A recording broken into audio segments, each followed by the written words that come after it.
네, 저희가 이제 주기도문 오늘로 네 번째 시간인데요. 어떠십니까? 여러분의 기도가 조금 바뀌는 거를 좀 느끼십니까? 아닌가요? 네, 기도 자체를 안 하시진 않으시죠? 네, 우리가 기도를 예수님께서 이렇게 기도하라 알려주셨는데 그것이 그냥 배움으로만 그치면 안 되겠죠. 우리가 실제로 기도할 때 주님이 가르쳐 주신 기도를 조금씩 적용하는 게 중요합니다. 그래서 내 기도를 할 때 의식해서 이렇게 갑자기 많이 바뀌진 않겠지만 조금씩 내 기도를 바꿔가는 것이 필요하겠죠. 주기도문은 어떻게 시작합니까? 하늘에 계신 우리 아버지를 부르면서 시작을 합니다. 그리고 총 몇 가지 간구가 있습니까? 6가지 간구 중에서 앞에 나오는 3가지 간구는 하나님을 향해서 하는 간구입니다. 그 첫 번째 간구가 무엇입니까? 이름이 거룩히 여김을 받으시오며, 즉 하나님의 영광을 위해서 기도해야 되는 것이죠. 그리고 이것은 우리가 하나님의 영광을 위해서 살겠습니다라는 다짐과 결단도 포함하는 기도라고 말씀을 드렸습니다. 그리고 두 번째 간구가 무엇입니까? 나라가 임하시오며, 한마디로 하나님 나라를 위한 기도입니다. 우리 안에 하나님의 통치, 하나님의 주권이 임하기를 기도해야 된다라는 것이죠. 한마디로 내가 왕이 되고 내가 주인 되어 살아가는 인생이 아니라 하나님이 왕이 되시고 하나님이 주인 되어 살아가는 그런 삶을 위한 기도이고, 또 그런 삶을 살겠다라는 결단이 담긴 기도입니다. 그러기 위해서는 먼저 무엇이 필요하다라고 말씀드렸습니까? 회개가 필요하죠. 지금까지 내가 주인 되어 살아온 삶을 회개하고 돌이키는 것이 필요합니다. 두 번째로 내 삶의 전 영역에서 하나님의 통치를 인정하는 것이 필요하죠. 교회에서만 하나님이 주인이 아니라 내 개인의 인생, 개인의 삶, 우리 가정 안에서, 우리 직장 안에서, 우리 공동체 안에서 모든 자리마다 하나님이 주인 되심을 인정하는 것이 필요합니다. 그리고 다른 사람의 아픔과 다른 사람의 눈물을 공감하는 게 필요해요. 그의 눈물이 곧 나의 눈물이고 그의 아픔이 곧 나의 아픔, 그렇게 공감할 때 우리가 하나님의 나라를 더 갈망하게 되는 거죠. 그래서 하나님의 나라가 빨리 임해서 이 눈물이 치유되고 회복될 수 있기를 우리가 함께 소망하게 되는 것입니다.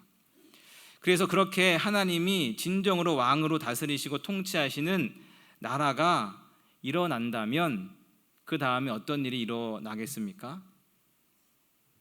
그 나라 가운데 하나님의 뜻이 이루어지게 되는 것이죠. 그러니까 왕이 이름만 내건 왕이 아니라, 허수아비 왕이 아니라 진짜 왕이라면, 백성들이 인정하고 존경하는 진짜 왕이라면, 그래서 온 구석구석에 왕의 영향력이 미치게 된다면 그 왕의 뜻, 왕의 계획이 온 나라 가운데 이루어지게 되는 것입니다. 왕이 명령하면 그 명령에 백성들이 순종하게 되는 거죠. 그러니까 왕의 생각이 단순한 바람이나 아이디어로 그치는 것이 아니라 그 나라의 정책과 여러 가지 결정에 직접적으로 영향을 미치게 되는 것입니다. 그래서 오늘 보게 될 3번째 간구가 이 2번째 간구와 연결이 되어 있습니다. 이 3번째 간구가 뭡니까? 10절 보시면 뜻이 하늘에서 이루어진 것 같이 땅에서도 이루어지이다. 결국 하나님이 다스리는 나라이기 때문에 누구의 뜻이 이루어져야 되는 거예요? 하나님의 뜻이 이루어져야 되는 것이죠. 내 삶의 주인이 하나님이라면 내 삶에서 누구의 뜻이요? 하나님의 뜻이 이루어져야 되는 것입니다.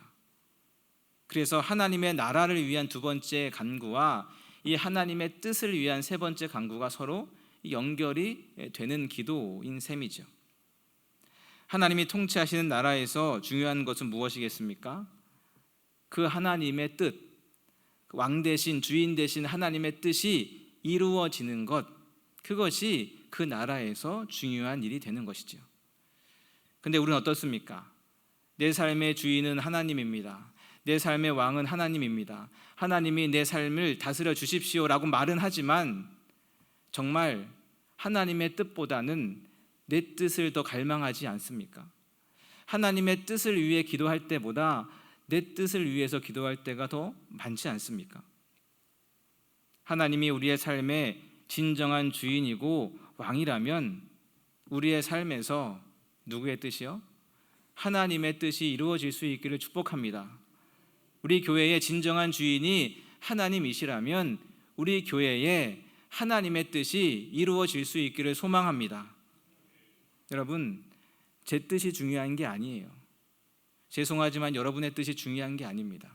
우리 안에 오직 하나님의 뜻, 그 하나님의 뜻이 이루어질 수 있기를 축복합니다. 그래서 가장 좋은 게 무엇이겠습니까? 우리의 뜻과 하나님의 뜻이 일치하는 것, 그게 가장 좋지 않겠습니까? 내가 짜장면이 먹고 싶어요. 그런데 아빠도 짜장면이 드시고 싶다라고 말씀하시는 거예요. 그럼 너무 좋잖아요. 잘 됐다, 우리 짜장면 먹으러 가자, 이렇게 이야기해서 내가 먹고 싶은 거 먹고 또 아빠도 드시고 싶은 거 드시면 얼마나 좋습니까? 그런데 내가 짜장면이 먹고 싶은데 아빠는 뭐가 드시고 싶다 그래요? 백반이 드시고 싶다는 거예요. 그때부터 이제 갈등이 생기게 되는 거죠. 그때부터 고민이 생깁니다. 불만이 생깁니다. 짜장면을 계속 고집하게 되거나, 그래도 짜장면이요, 짜장면 먹어야 됩니다, 짜장면 아니면 안 됩니다, 계속 고집하게 되거나, 백반을 먹으러 가는데 입이 이만큼 나와서 가는 거예요. 그래서 백반을 먹지만 불만을 가지고 억지로 백반을 먹게 되는 거죠. 그래서 나의 뜻을 하나님의 뜻에 일치시키면 일치시킬수록 우리의 고민이 줄어들고 우리의 갈등이 줄어들고 행복하게 살아갈 수 있게 되는 겁니다. 근데 여러분, 그게 잘 됩니까? 잘 되지 않습니까? 잘 되지 않잖아요. 하나님의 뜻과 내 뜻이 일치하면 참 좋겠지만 일치할 때도 있어요. 그런데 일치하지 않을 때도 참 많이 있습니다. 이사야 55장 8절 9절은 이렇게 나와 있는데요. 이사야 55장 8절입니다. 이는 내 생각이 너희의 생각과 다르며 내 길은 너희의 길과 다름이니라. 여호와의 말씀이지요. 또 9절 보십시오. 이는 하늘이 땅보다 높음같이 내 길은 너희의 길보다 높으며 내 생각은 너희의 생각보다 높음이니라. 여러분 보십시오. 하나님이 말씀하셨어요. 하나님의 뜻과 우리의 뜻이 다르다는 거예요. 하나님의 생각과 우리의 생각이 다를 때가 많다라는 거예요. 그래서 우리는 이 충돌을 참 많이 경험하죠. 하나님은 사랑하라 말씀하는데 우리는 사랑하기 싫습니다. 하나님은 용서하라 말씀하시는데 우리는 용서하기 싫어요. 하나님은 기도하라 말씀하시는데 기도하기 귀찮아요. 하나님은 섬기라 말씀하시는데 섬길 마음이 없습니다.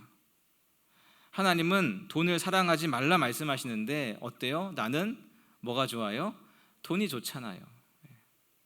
하나님은 자랑하지 말라고 하는데 나는 자꾸만 자랑하고 싶습니다.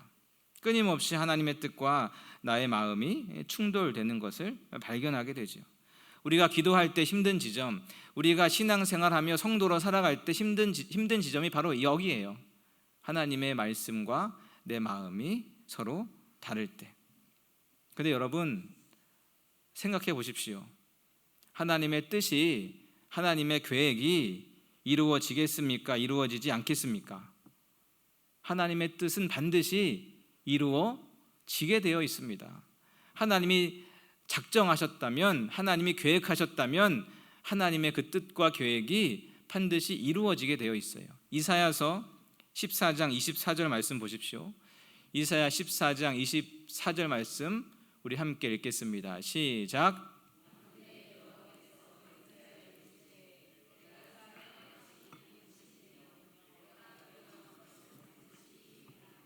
아멘. 하나님이 맹세하셨습니다.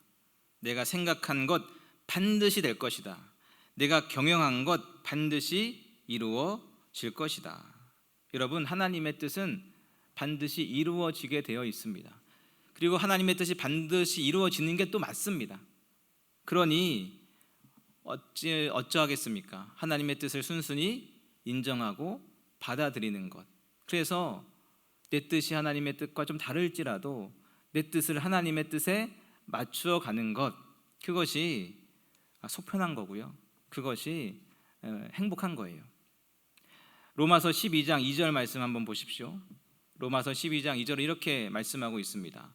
너희는 이 세대를 본받지 말고 오직 마음을 새롭게 함으로 변화를 받아 하나님의 선하시고 기뻐하시고 온전하신 뜻이 무엇인지 분별하도록 하라. 여러분 보십시오.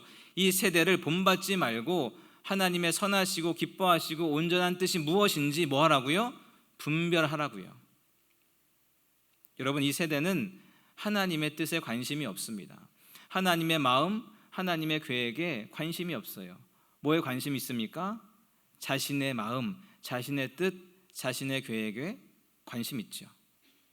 오직 자기 자신에게만 관심이 있습니다. 내가 원하는 것이 무엇인지, 내가 좋아하는 것이 무엇인지, 나한테 편한 것이 무엇인지, 나한테 유익한 것이 무엇인지 오롯이 거기에만 관심이 있습니다. 철저하게 자기 중심이죠. 하나님의 뜻보다는 나의 뜻, 하나님의 기쁨보다는 나의 기쁨, 하나님의 영광보다는 나의 성공이 중요하다 여기지요. 그런데 그렇게 살다 보면 어떻게 됩니까? 계속해서 갈등하고 부딪힐 수밖에 없습니다. 왜요? 하나님은 하나님의 뜻을 이루어 가시는데 거기에 내가 반대하고 나의 뜻을 주장한다면 하나님과 부딪히고 갈등할 수밖에 없지요. 하나님과 싸울 수밖에 없습니다. 그리고 하나님의 뜻이 마침내 이루어질 텐데 그 하나님의 뜻이 이루어질 때 우리는 깊은 좌절감과 실패감과 절망감을 경험할 수밖에 없는 것입니다. 하지만 내 뜻을 하나님의 뜻에 맞춘다면 어떻겠습니까? 맞추는 과정은 비록 어렵겠지만 결국 마침내 하나님의 뜻이 이루어질 때 그 기쁨과 그 승리에 우리가 함께 동참할 수 있게 되는 것이지요. 그렇기에 우리는 끊임없이 내 뜻을 하나님의 뜻에 맞춰가는 것이 중요합니다. 그런데 그렇게 되기 위해서 어떻게 해야 되겠습니까? 하나님의 뜻에 내 뜻을 맞추며 살아가기 위해서 어떻게 해야 될까요? 에베소서 5장 17절 말씀 우리 함께 보겠습니다. 에베소서 5장 17절 말씀 우리 함께 읽겠습니다. 시작. 그러므로 어리석은 자가 되지 말고, 아멘. 주님의 뜻이 무엇인지 아는 것, 이해하는 것, 배우는 게 중요하겠죠. 하나님의 뜻을 알아야 그 뜻에 내 뜻을 맞출 수 있지 않겠습니까? 하나님의 마음이 무엇인지 알아야 내 마음을 거기에 맞출 수 있지 않겠습니까? 하나님의 계획이 무엇인지 알아야 내 계획을 수정하든 조정하든 포기하든 내 계획을 하나님의 계획에 맞출 수 있겠지요. 그러니 우리가 끊임없이 하나님의 마음을, 하나님의 뜻을 열심히 배우고 공부하고 알아가는 것, 그것이 중요합니다. 그렇다면 하나님의 뜻을 어떻게 알 수 있습니까? 하나님의 뜻을 알기 위해서 무엇을 보면 되겠습니까? 말씀을 보면 됩니다. 하나님은 이미 자신의 마음과 자신의 뜻과 자신의 계획을 이 말씀, 이 성경 안에 다 기록해 놓으셨습니다. 그리고 우리가 이해하기 어려울까 봐 여러 가지 다른 번역본으로 번역까지 해서 우리에게 주셨어요. 그러니 우리는 이 성경을 펴서 들으면 되는 거예요. 설교를 통해 그 말씀을 들으면 되는 것입니다. 시편 119편 105절은 이렇게 말씀하지요. 주의 말씀은 내 발의 등이요 내 길의 빛이니이다. 말씀은 어두운 길을 밝히는 빛입니다. 우리가 무엇을 결정하고 선택해야 할지 모를 때 우리를 안내해주는 내비게이션 같은 역할을 하는 거예요. 또 신명기 29장 29절 말씀은 이렇게 이야기합니다.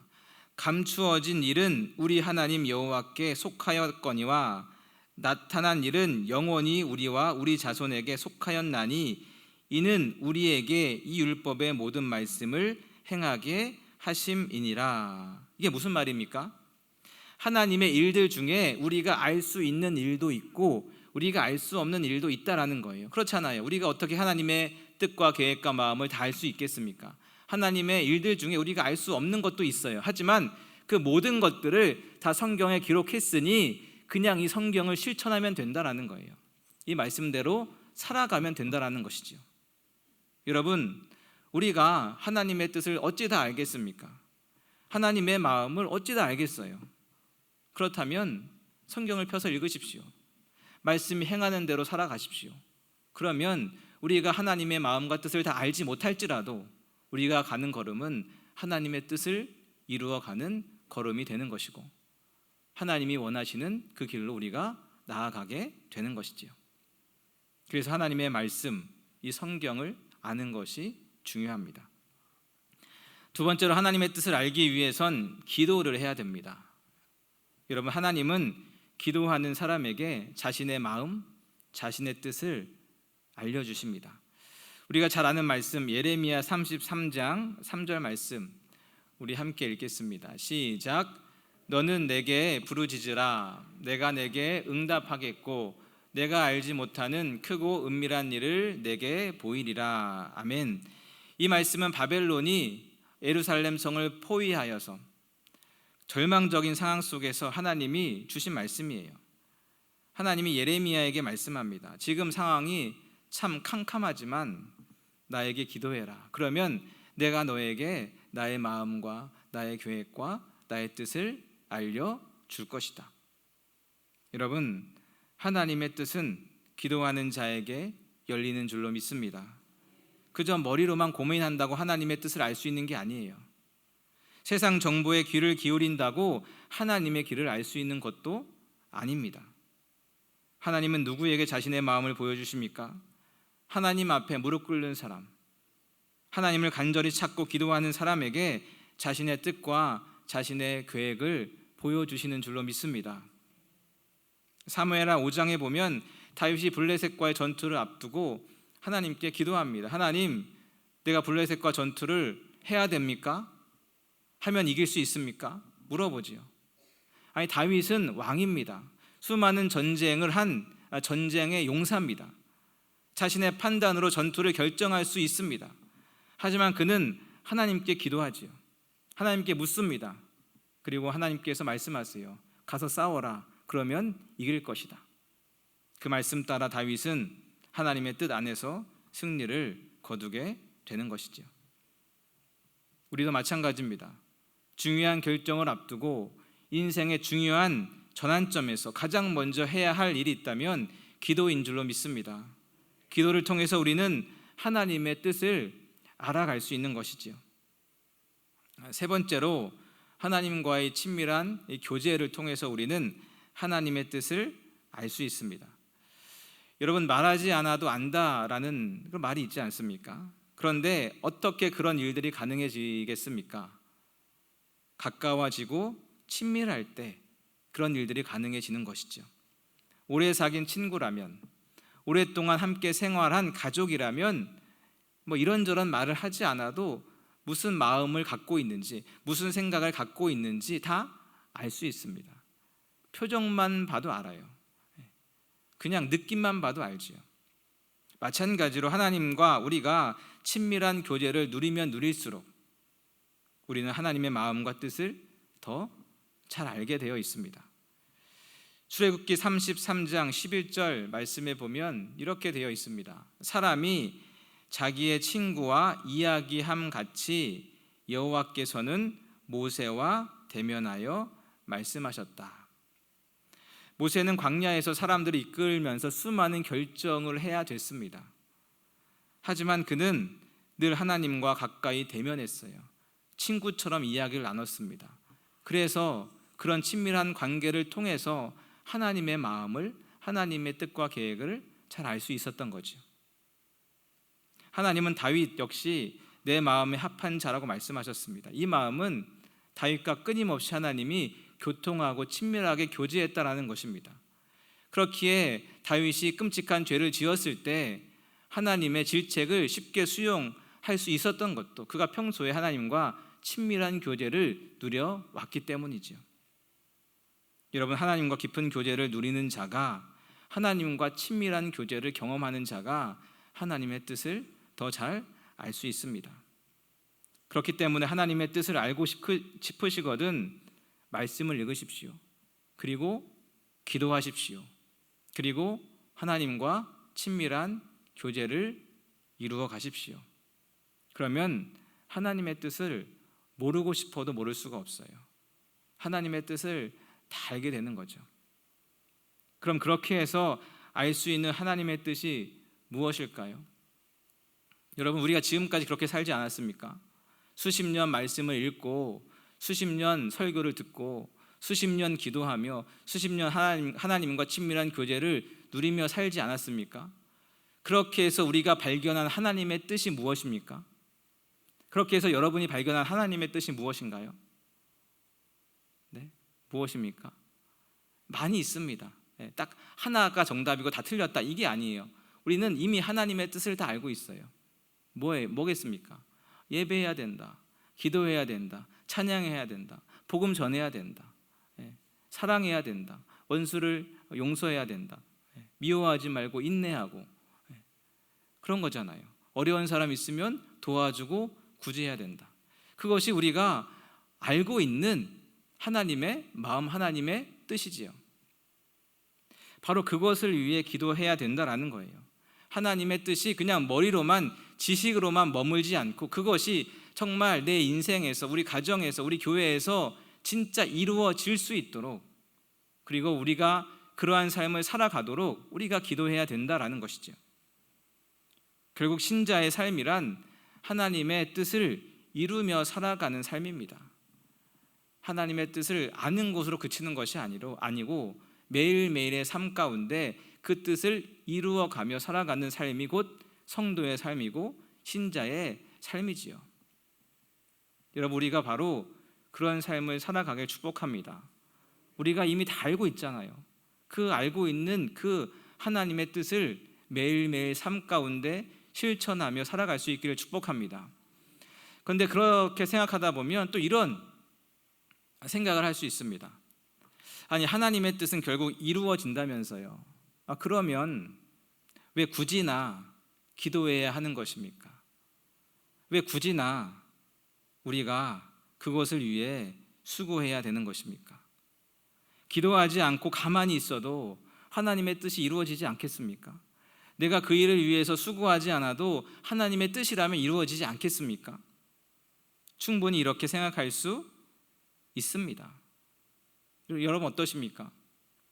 맞는 말이지요. 하나님이 마음 먹으셨다면, 하나님이 계획하신 하나님의 뜻이라면 반드시 이루어지게 되어 있습니다. 내가 기도하지 않아도, 내가 수고하지 않아도 하나님의 뜻은 이루어집니다. 내가 예배하지 않아도 하나님은 다른 사람을 통해서 예배를 받으십니다. 내가 전도하지 않아도 하나님은 다른 사람을 보내서 전도하세요. 내가 봉사하지 않아도 하나님은 다른 사람을 통해서 섬김을 받으십니다. 그런데 왜 내가 굳이 하나님의 뜻이 이루어지도록 기도해야 하는 것이며, 내가 왜 굳이 그런 수고를 감당해야 하는 것인가? 그것은 우리를 향한 의무가 아니라 우리를 향한 놀라운 은혜이자 초대입니다. 그러니까 하나님은 우리를 자신의 뜻을 이루기 위한 도구로 쓰시는 게 아니고 하나님의 동력자로 초대하시는 거죠. 굳이 필요 없습니다. 굳이 필요 없는데 손을 내미시는 거예요. 누구를 위해서요? 우리를 위해서요. 엄마가 집에 이렇게 둘러보니까 집에 청소가 필요합니다. 그래서 집에 청소를 좀 해야 되겠다, 이렇게 마음을 먹었습니다. 근데 누구의 도움도 필요 없어요. 그냥 엄마가 간단하게 청소할 수 있습니다. 그런데 옆에 보니까 아주 어린 자녀가 있어요. 그래서 그 자녀에게 이야기하는 거예요. 엄마가 청소하려고 하는데 엄마를 좀 도와주지 않을래? 왜요? 엄마가 편하려고요? 아니에요. 엄마가 좀 힘 좀 덜 들려고요? 아니에요. 이 아이가 도와주지 않으면 청소가 안 되어서요? 아니지요.